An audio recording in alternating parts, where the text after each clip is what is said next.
Hey, Whiskey Outpost. I've got a surprise for you today. I'm going to teach this woman how to love whiskey. Oh no. Uh-huh.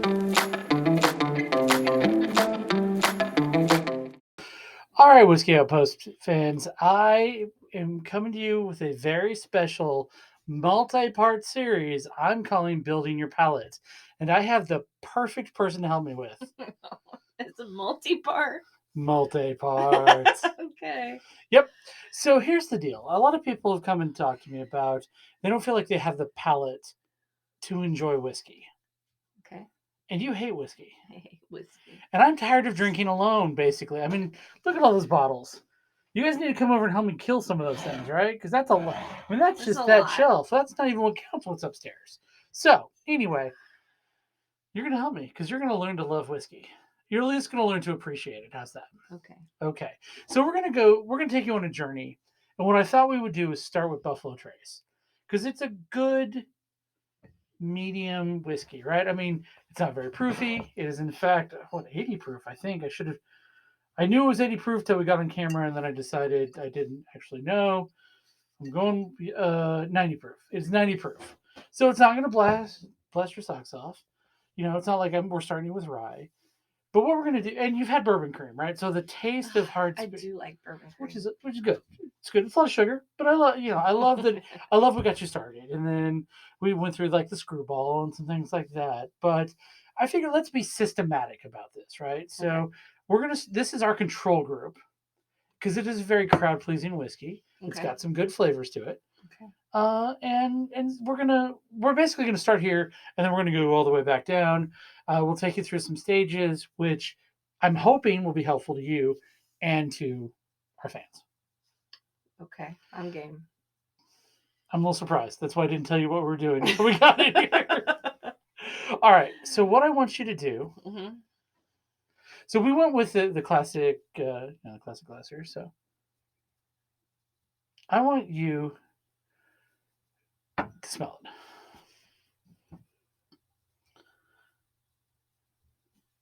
Okay.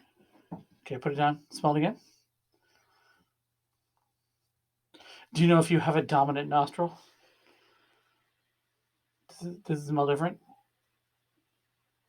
Oh, for real, it actually does. Yeah. So make sure you. I never would have thought that. Right. Make sure you always smell. A lot of people do both nostrils. I was always taught that that's not necessary once you've learned your dominant nostril. But Okay. I have also just stuck my whole nose into the glass before, just to see what it smelled like. It always looks a little weird. I do that. I do the privacy of the whiskey outpost. I don't actually do that when I'm out in public, but I've done it on camera a couple times. So, what do you smell when you like going with your dominant nostril? Now, you've never had a great sense of smell anyway, but what do you No. smell?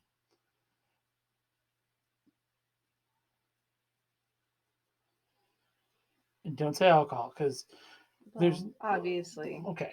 Did I smell something kind of sweet? Mm-hmm. Like Right. maybe fruity? Yeah. Do you smell citrus? Orangey? Yeah. Do you smell citrus? Do you smell strawberries, raspberries? Mm-mm. Do you smell vanilla or cinnamon? Mm, maybe vanilla-y. Yeah, that's probably from the barrel. Do you smell char, leather, tobacco? Not really. Well, and we've done this enough that you've smelled some things where one sniff will just burn your nostrils Oh off, yeah. and that's not what we've got here, right? So Right. you're not getting that whiff of proof. Right. Okay. Do you like the smell? It is pleasant. Okay. Given the fact that you're not a huge bourbon fan, do you think is it pleasant for bourbon? Yeah. Okay. Let Yeah. smell. So I definitely get citrus because it's Buffalo Trace. But there are a lot of. By the way, do you open your mouth when you smell? Do this. Go. Oh, you taught me that and I Yeah. forgot. Wait, if you open your mouth, your nostrils start to sting because there's a lot more of the proof. And we've inhaled a lot of the smell compounds in here by now, which the shape of this glass is supposed to concentrate. But yeah, I definitely get orange. What I don't get is a lot of the spice that I get from a lot of different bourbons. So the barrel doesn't come as strong as through as strongly with that toasted smell, the caramel flavor, the caramel odor. We haven't got the flavor yet. So when you start to enjoy your bourbon, you start to build your palate. Start nose first. The nose is going to give you some sense of what to expect. Now, the best bourbons have a little surprise in there. Like you smell one thing, but you taste another. But this is kind of setting your whole system up. I think for what you're going to taste when you drink it. Okay. And taste is partially smell, so it's going to be a big part of it. So now, one thing we did is we let it air. So we recorded the intro to this, and we let it sit a couple minutes before we started to taste it. That kind of that lets the air get in. It actually, we inhaled it so much, a lot of the smell compounds came out, but that's okay too. So we let it breathe. Feel like you would with wine. Now I want you to taste it.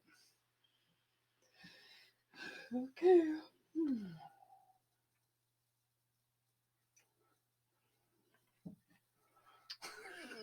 Sorry. I really try not to make a face. It's fine. What do you taste?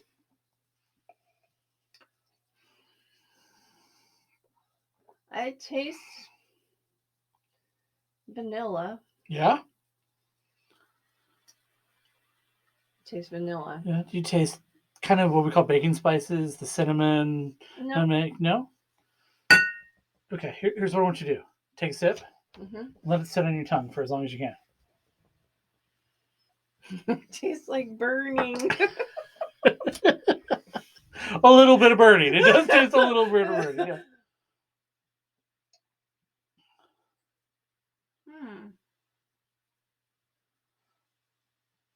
Oh. Well, now I kind of taste a little cinnamony. Uh-huh. Oh, now I taste a lot of cinnamony Uh-huh. at the end. Yeah. So you're paying attention to how it tastes differently at the front of your palate and the back palate. Yeah. Because we have different taste buds in our mouth, right? So That's weird. think about it, you taste ice cream in the front, like that's why you lick ice cream. You've got the sugar sense here. You've got your salty, bitter, and your mommy kind of more towards the back of the mouth. Do one more taste. It really did taste cinnamony on the tip of my tongue. Cinnamony. Yep. Very cinnamony.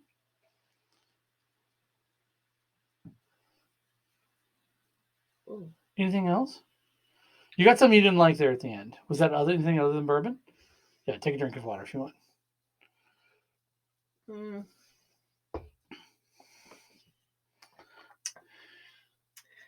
Burnt. Like not burning, like not hot, but like right, the toasted. So I tried it in the back of my tongue, and now it tasted kind of burnt. So like char, maybe. Yeah, right, barrel char, because it's it is a bourbon, so it's been aged in virgin charred American oak barrels. Burble. That is bourbon barrel. If you're lazy and just want to mix, barrel.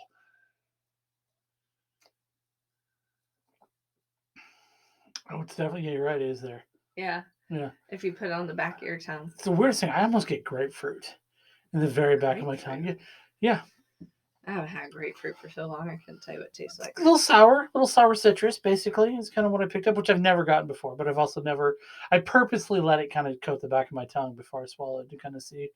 But yeah, I think one of the reasons why this is such a crowd pleaser is it's complex, but it doesn't have a strong opinion in any one flavor. Like it's not like Scotch where you get that peat, or it's not some other things, right? Or so I think it's a very rich, it's a very complex flavor. So what I want to do is come back and a couple of these sessions, and we'll see. One, do you like it any better? Mm-hmm. Did you like it when you slowed down and tasted it and got the cinnamon and some of the? I liked it when it was on the tip of my tongue. Yeah. But then I didn't like it as well when I swallowed it. Okay, do one more thing for me then. What? Grab your water. Take a sip. Take a sip. Like chase it with the water. Because I didn't even think to bring rocks. So.